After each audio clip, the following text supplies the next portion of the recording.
When you're looking at this much clutter, it's hard to be creative, but it's hard to be creative if you don't have this much clutter. But it's good to take a break to declutter your mind and walk away from your workspace for a while. So, one of the things that people don't get about being a professional artist is that it's work. It really is. It's like, there's just a wide variety of things you're thinking about. It's actually very cerebral most of the time. And then you can invest yourself very deeply in a painting and get halfway through and say, yeah, I'm just not feeling it. Or just know that it's not worth, like with watercolor, it may not be worth finishing. Go get another piece of paper because it's just a piece of paper after all. Anyhow, so what I like to do is kind of come out and get in nature. And today I'm snowshoeing. Watch how deep that goes. That's crazy. I've never snowshoed in snow this deep.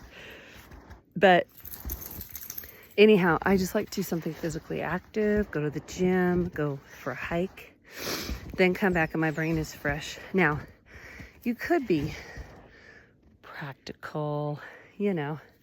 You could say, okay, well, I'm going to do something that's practical and that can actually, help me. Like, I don't know, this time of year, get my taxes done. I could work on my taxes. Ugh. I always set one whole day aside because my brain is really icky at the end of that day. If the return's good, the reward is there for sure. Anyhow, just wanted to say this is a really good way to get out of your head and get into your body. And that helps you as an artist, especially with all the clutter that we have to deal with. If clutter is an issue for you, which it is for me. So now I've gotten out of my head into my body, and now I can get back into my head again. Right here, I'm just trying to block the colors, and I'm keeping in mind that the magenta I mixed with a little bit of raw sienna and created some oranges in that, and then the white came in to create depth in the background. The leaves are a secondary color, so it's blue and green. I don't use greens out of the tube. It's blue and green mixed together, and I'm able to come in and do some shots of yellow, or like a limey green, a little darker blue, bring in some burnt sienna even and create a gray green, just to mix up the green and make it varied, and that just creates an amazing contrast and beauty in and of itself. And I just love sweepy curving lines, as you can tell. Okay, I'm back to work now, and what I want to do is this area here just got cloudy. I was trying to work while everything was still wet enough, and it just got too cloudy. I need to bring in a lot of light colors, a little more detail into the leaves. I don't want too much detail into this at all, really. Obviously finish that corner and add the shadows on the calla, which should be very minimal. And I'll paint some white paint. The gesso's holding up well enough for a calla lily, really. I don't think we need to do too much.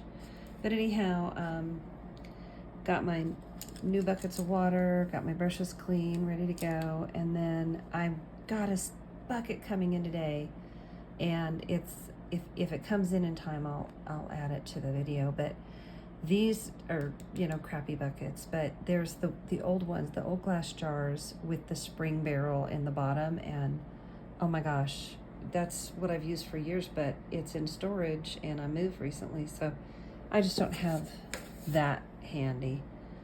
And but yeah, back to the clutter, folks. I will show you as we go.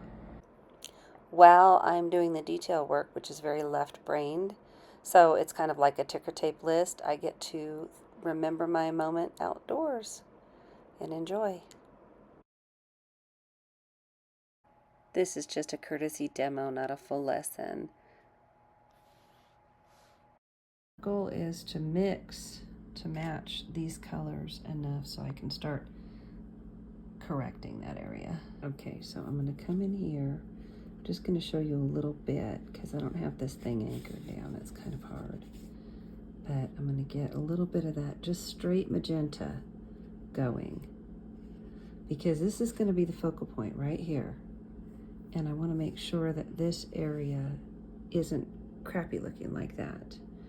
And then I'm using 2 separate brushes to keep sort of the integrity of the paint this time, because I felt like I lost that yesterday when I was working on this. Good night. I lived in Tennessee for 3 years and it's coming back right now. I'm not sure why. I didn't even talk to my girlfriend Teddy today, so it's a thing. Sorry, folks. I'm so sorry. I could really turn it on, but it's just coming back naturally sometimes.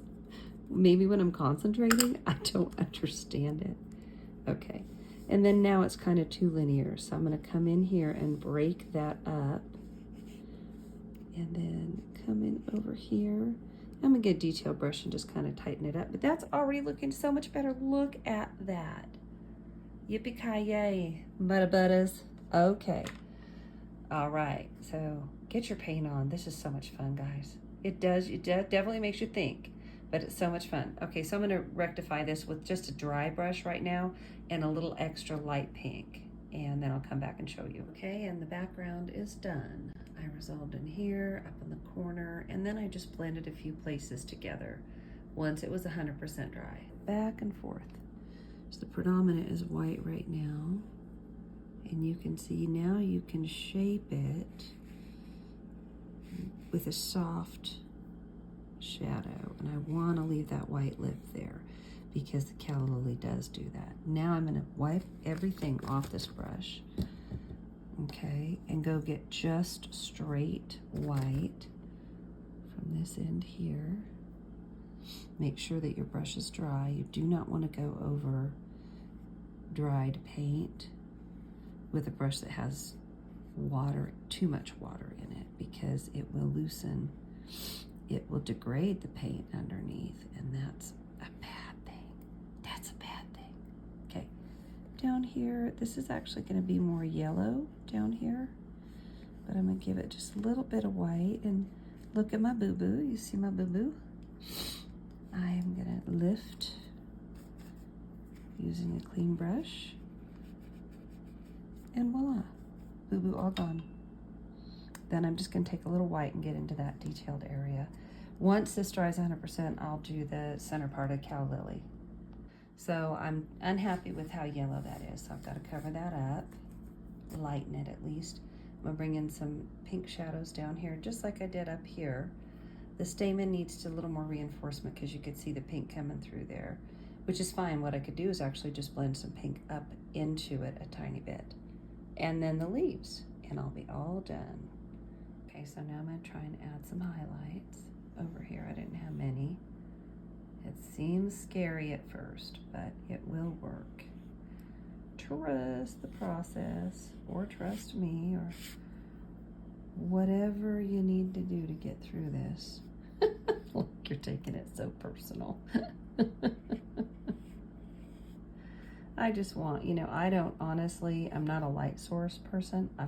Of course, I started out drawing, so you have to be light source. I know how to do it. I've chosen for that to be one of the techniques that I don't over concentrate on. I really feel like you need to have some areas where you just don't,